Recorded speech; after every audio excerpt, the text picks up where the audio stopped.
అందరికీ నమస్కారం. మా యూట్యూబ్ ఛానల్కి స్వాగతం. ఇవాళ మన యూట్యూబ్ ఛానల్లో మనం నంద్యాల డిస్ట్రిక్ట్లో కొలువై ఉన్న కొలిమిగుండ్ల మండలానికి చెందిన బెలూన్ గుహలని చూడబోతున్నాం.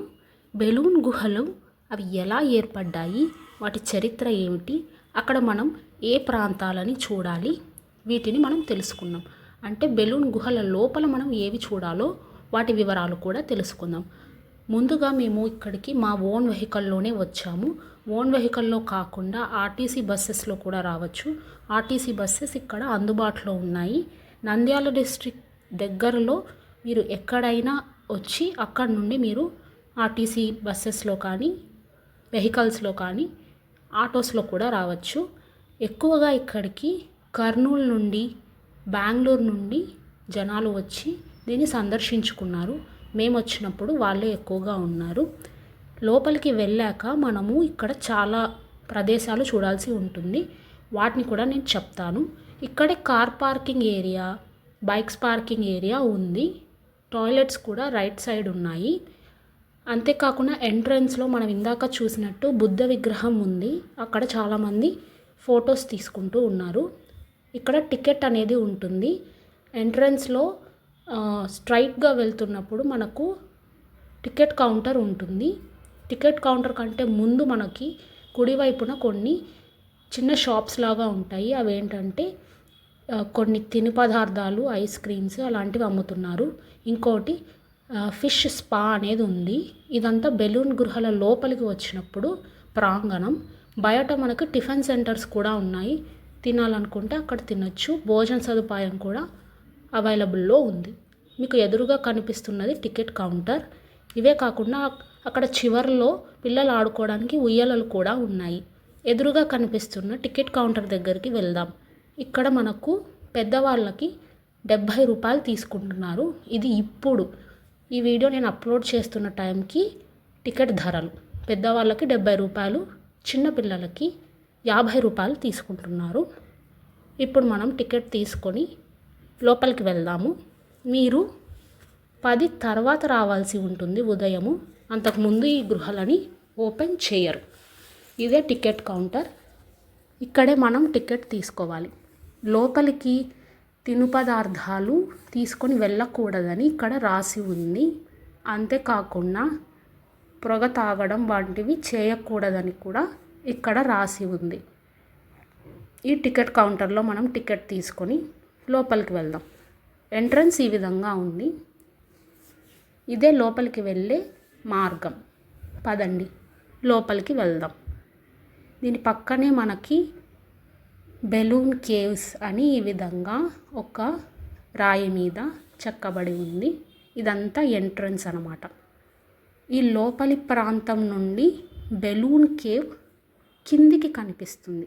అంటే పైన ఒక గృహలాగా, ఒక హోల్ లాగా మనకి కనిపిస్తుంది. దాన్ని మీకు నేను చూపిస్తాను. దీనికంటే ముందు ఇంకొకటి ఏంటంటే ఇక్కడ మ్యాప్ పెట్టారు. దీన్ని చూసి తర్వాత లోపలికి వెళ్ళండి.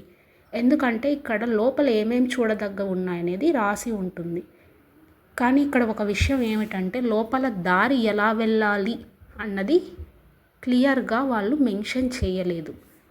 అక్కడ కొన్ని మాత్రమే మనము కనుక్కొని లోపలికి వెళ్ళగలిగేలా ఉన్నాయి. నేను ముందుగా మీకు చెప్పినట్టు ఎంట్రన్స్ ఇది. అంటే పైకి ఇలా ఒక హోల్ లాగా, ఒక రంధ్రం లాగా, ఒక బిలం లాగా కనిపిస్తుంది. ఇక్కడ నుండి మనం కిందికి దిగి లోపల గృహల్లోకి వెళ్ళాల్సి ఉంటుంది. చూస్తున్నారు కదా, పైన చుట్టూ ఇలా ఉంది. కిందికి మనం ఈ స్టెప్స్ ద్వారా వెళ్ళాలి. పదండి లోపలికి వెళ్ళి గుహలు ఎలా ఉన్నాయి ఏంటి అనేది చూద్దాం. ఈలోగా నేను మీకు ఈ గుహలు ఎలా ఏర్పడ్డాయో చెప్తాను, వినండి. కొన్ని లక్షల సంవత్సరాల క్రితం ఇవి ఏర్పడ్డాయంట. ఎలా ఏర్పడ్డాయంటే భూగర్భ జలాలు సున్నపు రాయి క్రమంగా కరిగించి దానివల్ల, అంటే భూగర్భ జలాలు సున్నపు రాయిని కరిగించడం వల్ల ఇవి ఏర్పడ్డాయని ఇక్కడి వారు అంటున్నారు. ఇవి చాలా పురాతనమైనవని, క్రీస్తు పూర్వం 4500 మధ్యకాలంలో నాటివని అంటున్నారు. ఇక్కడ శాతవాహన కాలంలో బౌద్ధ సన్యాసులు ధ్యానం చేసేవారట. అంటే ఈ గుహలలో ధ్యానం చేసేవారట. ఈ బెలూమ్ గుహలలో బెలం అంటే బిలం అని అర్థం. అంటే మన తెలుగు భాషలో బిలం, ఇది కాలక్రమేణా బెలం అయిపోయింది. బిలం అంటే గుహ. సో దీనికి బెలూమ్ గుహలు అని పేరు వచ్చింది. లోపల చూస్తున్నారు కదా, ఈ విధంగా అక్కడక్కడ లైట్స్ వేసి ఉన్నాయి. చీకటిగానే ఉంది. మీకు కాస్త అంటే గుండె దడ, కొంచెం భయం ఎక్కువగా ఉన్నవాళ్ళు వెళ్ళకపోతేనే మంచిది. షూస్ వేసుకొని వెళ్తే కంఫర్ట్గా ఉంటుంది. మీరు కాస్త ఎత్తుగా పొడవుగా ఉన్న మనిషి అయితే చూసుకుంటూ మెల్లగా వంగి నడుస్తూ వెళ్ళాల్సి ఉంటుంది. ఇప్పుడు మనం కొన్ని ప్రాంతాలని చూద్దాం. ఇప్పుడు మీరు చూస్తున్నది ఊడలమర్రి. ఈ ప్రాంతాన్ని అంటే ఈ గుహలోని ఆ ప్రాంతాన్ని ఊడలమర్రి అని పిలుస్తారు. ఈ ఊడలమర్రి నుండి నడుస్తూ ఇలా వెళ్తూ ఉంటే ప్రతి చోట మనకు గుహ ఒకేలాగా ఉండదు, అది గుర్తుపెట్టుకోండి. కొన్ని చోట్ల చాలా ఎత్తుగా, కొన్ని చోట్ల చాలా కిందిగా ఉంటుంది. చూసుకుంటూ నడవాల్సి ఉంటుంది. ఇది మాయా మందిరం. చూస్తున్నారు కదా, ఈ మాయా మందిరం, ఊడలమర్రి కాస్త దగ్గరగానే ఉన్నాయి. ఊడలమర్రి నుండి మాయా మందిరానికి పెద్ద దూరం ఏమీ లేదు. ఈ ఊడలమర్రి మాయా మందిరానికి అటువైపుగా మనకు కోటిలింగాలు ఉంటాయి. అలాగే పాతాళగంగ కూడా ఉంటుంది. పాతాళగంగకి ఇక్కడ నుండి కిందికి వెళ్ళాల్సి ఉంటుంది. లేకపోతే అటువైపు నుండి కూడా మార్గం ఉంది, అటువైపు నుండి కూడా వచ్చి చూడొచ్చు. ఈ మెట్ల మార్గం నుండి మీరు వెళ్ళలేకపోతే ముందుగా మనము కోటిలింగాలని చూసేసి వద్దాం పదండి. కోటిలింగాలు అంటే ఇక్కడ లింగాలు ఏమీ ఉండవు. ఈ సున్నపు రాయి లింగాకారంలో పైనుండి కిందికి చూస్తున్నారు కదా, ఈ విధంగా ఉన్నాయి. అందుకే వీటిని కోటిలింగాల ప్రాంతం అని అంటారు. ఈ బెలూమ్ గుహల లోపల ఈ ప్రాంతాన్ని కోటిలింగాల ప్రాంతం అంటారు. ఈ మెట్ల మార్గం ద్వారా కిందికి వస్తే కోటిలింగాలు చూసుకున్న తర్వాత కింద మనకు పాతాళగంగ ఉంటుంది.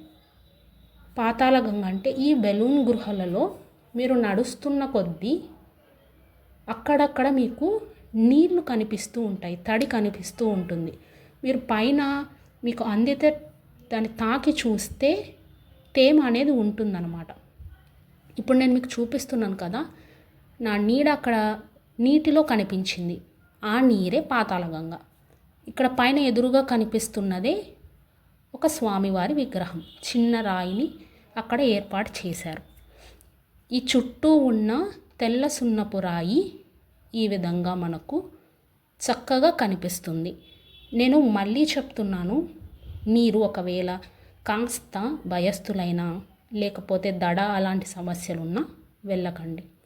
ఇది బెలూమ్ గుహలు. మీకు కూడా సమయం ఉన్నప్పుడు ఈ బెలూమ్ గుహలని సందర్శించే ప్రయత్నం చేయండి. ఒక మంచి అద్భుతమైన యునిక్ ఎక్స్పీరియన్స్, భిన్నమైన ఎక్స్పీరియన్స్ మీకు కలుగుతుంది. ఈ వీడియోని మీరు చూసినందుకు ధన్యవాదాలు.